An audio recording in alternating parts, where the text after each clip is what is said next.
கோவையில் நான் யார் தெரியுமா என அதிகாரிகளை அதிர வைத்த ஒரு நபரின் செயலுக்கு மாநகராட்சி நிர்வாகம் வைத்த முதல் செக்.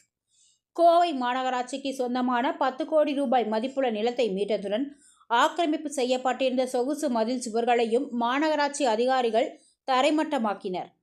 கோவை சனம்பட்டி மீனாட்சி நகர் பகுதியில் மாநகராட்சிக்கு சொந்தமான 50 சென்ட் ரிசர்வ் சைட் நிலம் உள்ளது. இந்த நிலத்தை அந்த பகுதியை சேர்ந்த நபரான சிவஞானம் என்பவர் சட்டவிரோதமாக ஆக்கிரமித்திருந்தார். அரசு நிலத்தை சுற்றி பிரம்மாண்ட மதில் சுவர் எழுப்பி அதை தனது வீட்டின் ஒரு பகுதியாக மாற்றி உள்ளே ஒரு சொகுசு பூங்காவையும் அமைத்திருந்தார். சிவஞானம் தன்னை ஒரு செல்வாக்குமிக்க அரசியல் பிரமுகராக அந்த பகுதியில் காட்டிக் கொண்டுள்ளார். அதிகாரிகள் ஆய்வுக்கு வரும்போதெல்லாம் கட்சி மேலிடத்தில் தனக்கு நெருக்கமான தொடர்பு இருப்பதாக கூறி மிரட்டி வந்துள்ளார்.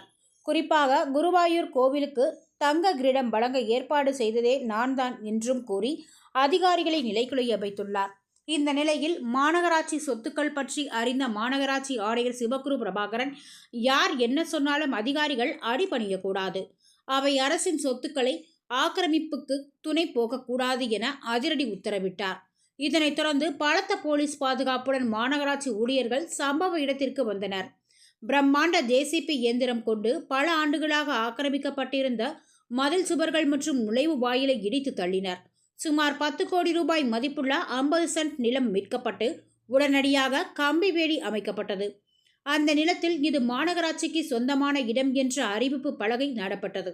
அரசியல் பெயரையோ மேலிடத்து தொடர்பையோ சொல்லி அரசு நிலத்தை அபகரிப்பவர்கள் மீது எவ்வித பாரபட்சமின்றி நடவடிக்கை எடுக்கப்படும். ஆக்கிரமிப்பாளர்கள் யாராக இருந்தாலும் சட்டம் தன் கடமையை செய்யும் என அதிகாரிகள் தரப்பில் தெரிவிக்கப்பட்டுள்ள சம்பவம் கோவையில் பெரும் பரபரப்பை ஏற்படுத்தியுள்ளது.